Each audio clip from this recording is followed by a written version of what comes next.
Halo.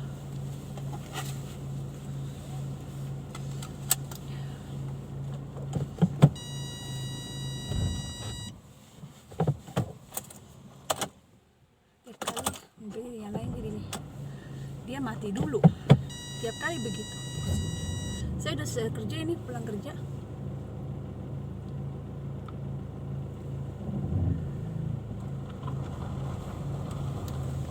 Coba lewat sini.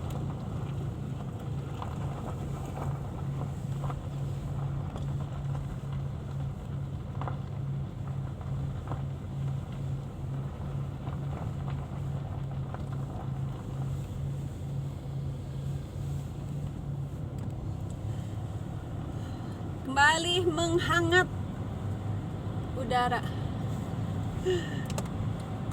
Belakang itu teman saya.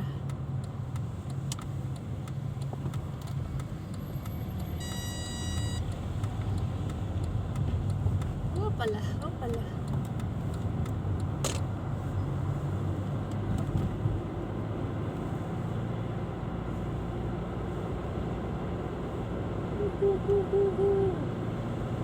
Saya buka jendela ini karena mobil saya panas. Ternyata pagi-pagi masih dingin ya, masih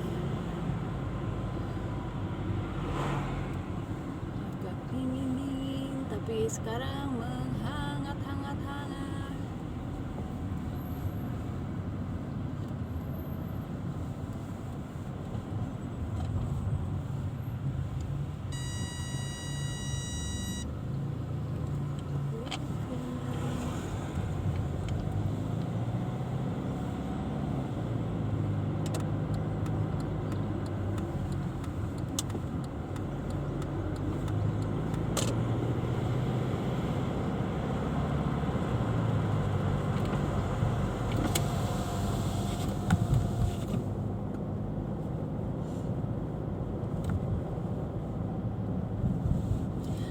Ya, saya senang besok libur.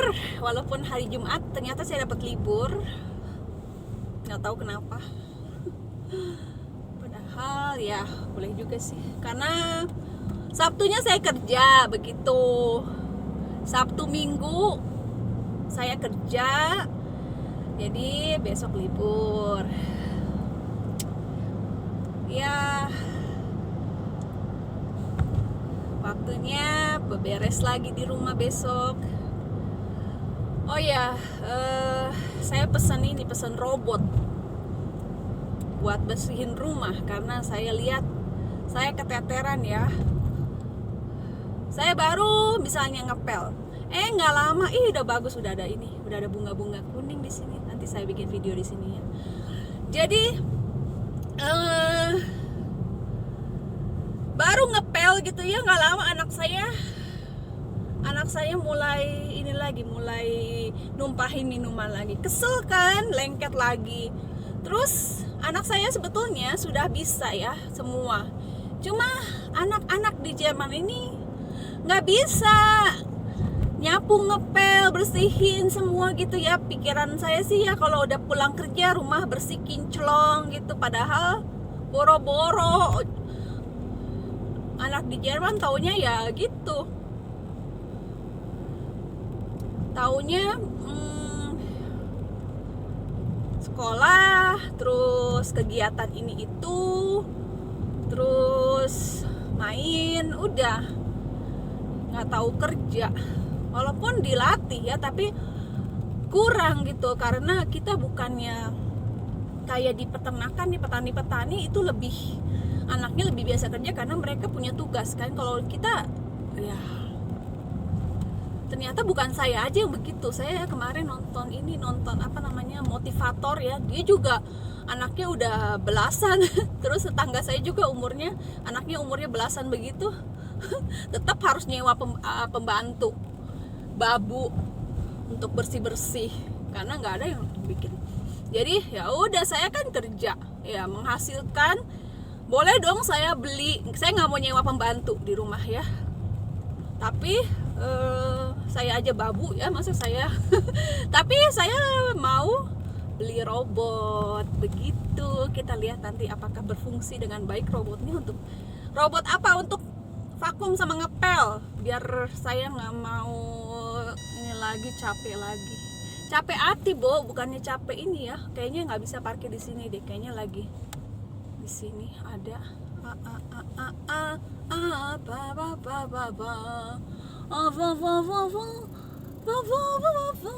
kayaknya harus parkir ke sana deh.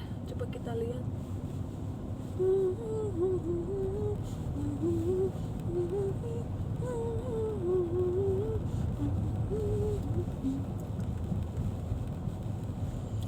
Ini ipar saya lagi saya mau gimana ya, sini aja deh, bodo amat.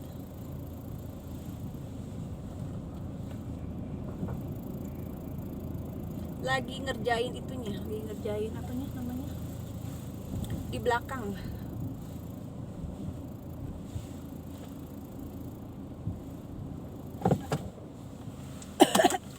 Apakah saya parkir cukup baik? Biarin aja. Oke. Jadi di tempat yang biasa parkir kayaknya nggak boleh parkir. Bukan nggak boleh parkir, nggak bisa parkir karena ada alat berat di situ. Ya udah, saya ngalah parkir di sini. Lagian kalau di sini nggak ada pohon dan mobil saya nggak diberakin burung kalau di sini. Kalau parkir di sana banyak, pagi-pagi banyak bercak-bercak putih, diberakin burung. Mobil Mercy nggak punya garasi, diberakin burung.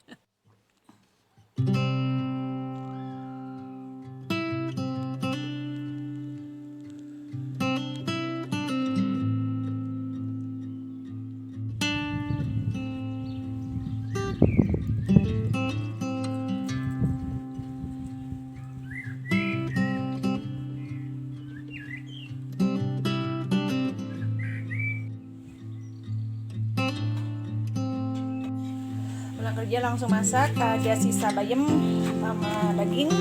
Ini bikin isian wrap. Nanti pakai tomat, pakai keju,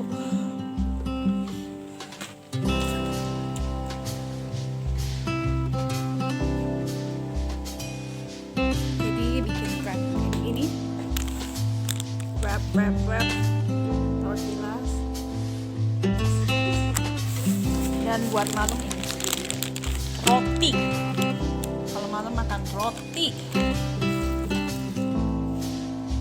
yang simple aja, pagi kalau cuaca lagi panas begini, pagi dingin siang panas, pulang kerja nggak mau ribet. Nyambung lagi tentang masalah anak ya. Jadi beberapa waktu yang lalu liburan nih kan di rumah terus ya. Ini saya meledak aja ya sama anak, khususnya anak kedua, karena dia itu beda sama yang lain gitu ya. Yang lain itu nurut, ini agak suka melawan gitu. Nah, akhirnya meledaklah saya sama dia gitu ya. Terus dia juga ternyata ini meledak juga gitu. Terus dua-duanya gitu gelut. Akhirnya si anak ini keluarin semua unek-unek dia selama ini. Jadi selama ini dia merasa dibenci gitu sama saya gitu. Jadi dia bilang saya benci sama dia.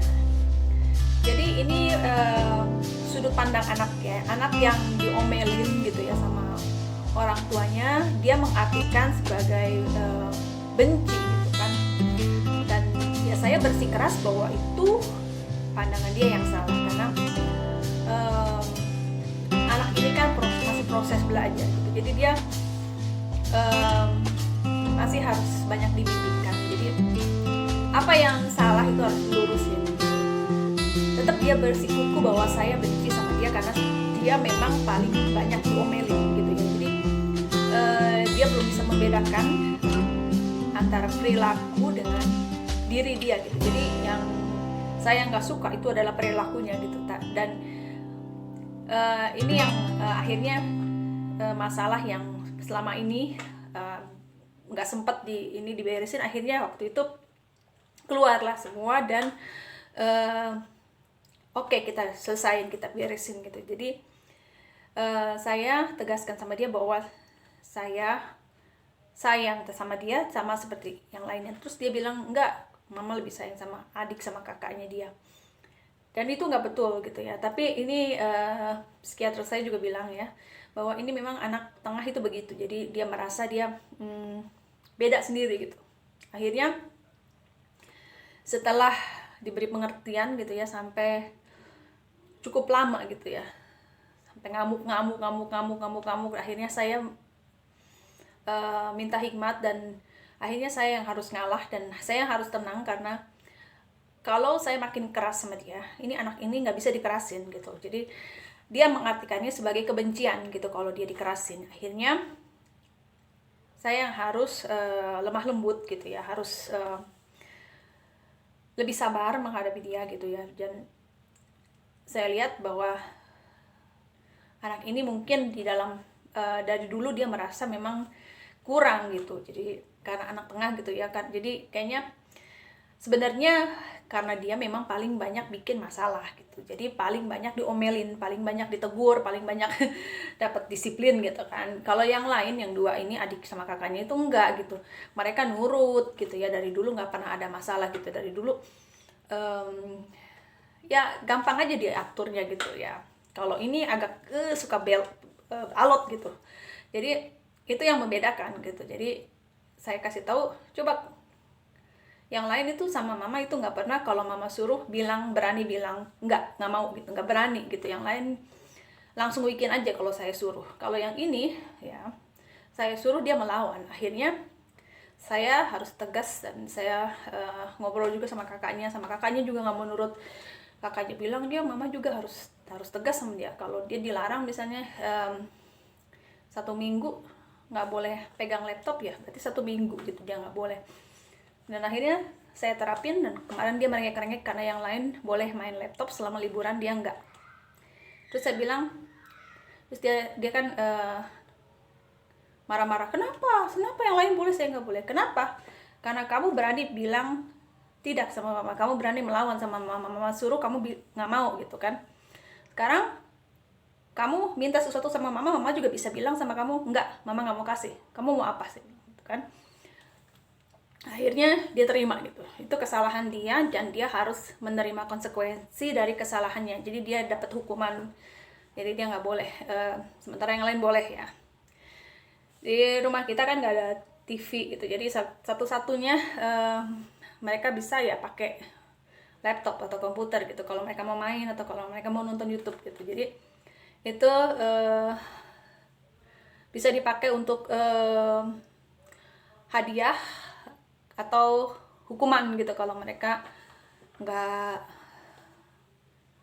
nurut, ya mereka dapat larangan untuk nggak boleh main di HP di laptop, karena mereka nggak punya HP ya. Anak saya yang paling tua umurnya 13 ya, hampir dia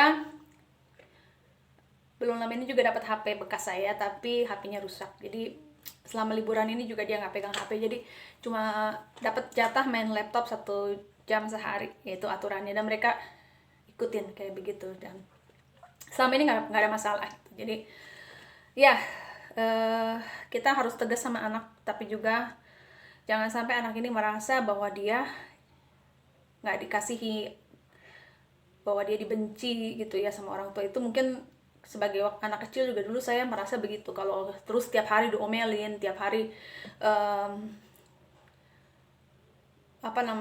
terus ya dimarahin gitu, itu anak kecil itu mengartikannya sebagai kebencian gitu. Jadi saya nggak mau anak saya tumbuh dengan perasaan bahwa dia tidak dikasihi gitu, bahwa tiap hari mamanya cuma ngomelin dia aja gitu. Saya nggak mau begitu. Akhirnya oke lah, saya baca juga ya tadi di Facebook ada posting tentang hal-hal kayak gini gitu, bahwa bagaimana anak-anak harus dibiasakan membantu gitu ya, karena umur 8 tahun mereka sebetulnya sudah bisa ngerjain semua urusan rumah tangga. Terus ada satu orang yang komentar begini, dia bilang anak-anak ini masanya untuk main gitu. Jadi tugas orang tua ya ngerjain semua gitu, dan anak-anak itu tugasnya main, belajar, terus semua hal yang bermanfaat buat perkembangan mental dan motorik si anak, katanya begitu gitu. Terus dia bilang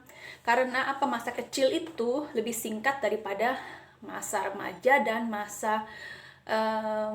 masa-masa kayak kita sekarang, masa-masa orang dewasa gitu ya. Jadi nanti mereka akan punya masanya sendiri untuk mereka bekerja, tapi waktu masih kecil mereka bukan masanya, katanya. Itu masanya mereka senang-senang main dan belajar gitu. Itu dia bilang begitu. Jadi ini jadi pertimbangan ya buat saya yang tinggal di negara maju. Jadi agak susah menerapkan pola hidup atau disiplin anak seperti waktu saya masih kecil gitu ya. Orang-orang yang di negara kayak di Meksiko, di Asia gitu, itu udah biasa dari kecil dibiasakan kerja bantu orang tua gitu ya. Tapi agak susah diterapkan di sini di Jerman gitu ya. Dan saya nggak mau terus-terusan juga bersitegang gitu sama anak gitu ya. Dan mereka punya memori saya sebagai ibu yang kerjanya setiap hari cuma ngomel dan marah gitu. Akhirnya saya pertimbangkan gitu. Jadi yang orang ini bilang, yang di Facebook itu dibilang, oke, sekarang masanya mereka belajar, dan selama saya masih bisa memenuhi kebutuhan mereka, ngerjain semua pekerjaan rumah gitu ya, karena pada masanya mereka akan dapat giliran juga ngerjain semua itu. Tapi saya nggak mau juga ambil semuanya gitu dari pendapat orang ini. Orang ini dia bilang anak-anaknya semua sukses gitu ya, jadi pengacara, jadi dokter, segala macam gitu. Walaupun masih kecil, masa kecilnya mereka nggak dilatih, dididik untuk mengerjakan pekerjaan rumah tangga. Dan betul juga gitu, saya juga lihat anak-anak gitu ya, yang waktu masih kecilnya mereka nggak belajar masak, nggak belajar apa, nggak ngerjain apa. Mereka fokus aja gitu, belajar, seneng-seneng gitu, dan mereka bisa berhasil jadi orang, dan mereka bisa punya pegawai, punya pembantu, dan bisa ya nggak ada masalah gitu. Tapi saya nggak mau juga kayak begitu ya. Saya juga nggak mau anak saya tumbuh jadi anak yang nggak tahu kerja gitu. Jadi pengalaman saya juga ada gitu ya. Jadi saya dulu gitu juga pernah nampung gitu ya anak-anak muda dari Jerman yang baru lulus SMA, dan mereka 1 tahun mereka di tempat kita gitu ya, kayak praktek kerja sosial terus segala macam kayak gitulah. Nah, bisa dilihat bahwa yang dari keluarga yang dilatih untuk kerja sama anak-anak yang di keluarganya udah dibiasain semua yang ngerjain mamanya gitu. Jadi sampai bawa pakaian kotor ke tempat baju kotor itu mereka nggak gitu. Sampai ada teman saya orang Australia yang masuk ke kamar mereka dan ambil semua baju kotor mereka. Saya bilang kalau saya nggak mungkin saya ngerjain itu. Saya bilang nggak mau. Saya nyuciin mereka ya, saya masukin baju kotor mereka ke dalam mesin cuci, keluarin, ngelipetin, itu saya bikin. Tapi nggak mungkin saya masuk kamar mereka mungutin baju kotor mereka, karena itu bisa mereka kerjakan sendiri gitu.